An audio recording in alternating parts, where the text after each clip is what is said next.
జై దుర్గా భవానీ, జై జై దుర్గా భవానీ. ఈరోజు అమ్మవారి సందేశం ఏమిటి అంటే, బిడ్డ, నీ భక్తికి నేను నీ వశం, నీ జీవితంలో అద్భుతము అనేది చూస్తావు బిడ్డ అని అమ్మవారైతే అంటున్నారండి.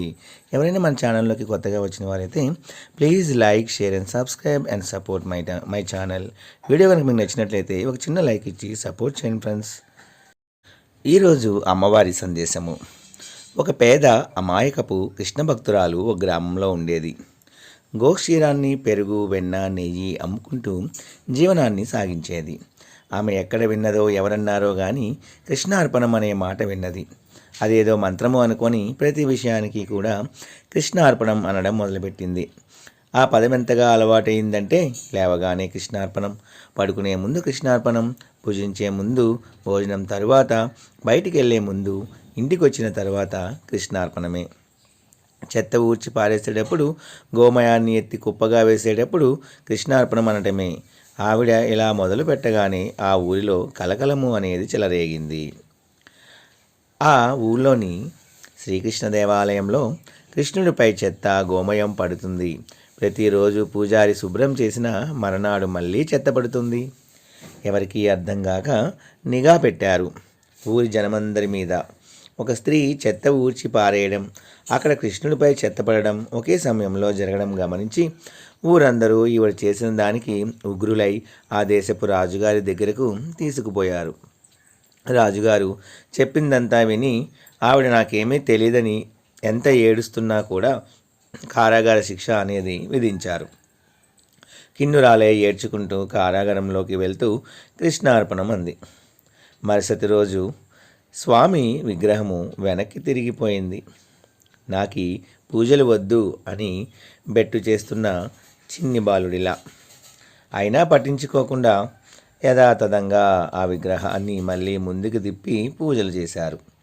ఆమె కటికి నేలపై పడుకునే ముందు కృష్ణార్పణం అనుకుంది. రెండవ రోజు కృష్ణుని విగ్రహం నేలపై పడుకొని ఉంది. ఇక మూడవ రోజు మళ్ళీ దేవాలయాన్ని తెరుద్దామని ఎంత ప్రయత్నించినా గర్భగుడి తలుపులు తెరుచుకోలేదు. ఈలోగా కారాగారంలో గట్టిగా ఏదో తగిలి ఆమె కాలు బ్రొటనవేలు నుండి రక్తము అనేది ధారాపాతంగా ద్రవించసాగింది. అప్రయత్నంగా కృష్ణార్పణం అనగానే గాయము అనేది మాయమైంది. అది చూసిన కారాగృహ అధికారి ఆ వెంటనే రాజుగారికి చెప్పాడు. అదే సమయంలో ఆ ఊరి జనం కూడా రాజుగారి దగ్గరకు చేరుకున్నారు. మహాప్రభు, శ్రీవారి విగ్రహం బొటనవేలు నుంచి ధారాపాతంగా రక్తం వస్తుంది. ఎన్ని కట్లు కట్టినా కూడా ఆగట్లేదు. విషయము అర్థమవ్వట్లేదు అన్నట్లుగా అందరూ చూస్తూ ఉండిపోయారు. రాజుగారు వెంటనే ఆ స్త్రీని పిలిపించి అడిగారు, నీ గాయం అకస్మాత్తుగా ఎలా నయమైపోయింది అని. నాకు తెలియదు అంది. సరే, ఏదో మంత్రం చదివావట కదా అని ప్రశ్నిస్తే ఆమె కృష్ణార్పణం అనే అన్నాను అని బదులిచ్చింది. సభలోని వారందరూ హతాశులయ్యారు. ఆమెని, నీకు కృష్ణార్పణం అంటే ఏమిటో తెలుసా అని అడిగితే, తెలియదు, ఏదో మంత్రం అనుకుంటున్నా, ఎవరో అంటుంటే విని అనడము అనేది మొదలుపెట్టాను. అలా అనటం తప్పా అండి? ఆ మంత్రం నేను జపించకూడదా? అయితే తెలియక చేసిన తప్పును క్షమించండి అని ఏడుస్తూ బేలగా అన్నది.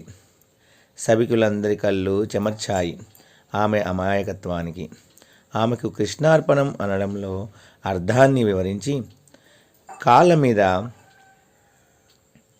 పడ్డారు. ఇంతలో ఆమె ఘోరాతి ఘోరంగా రోధించడం మొదలెట్టింది.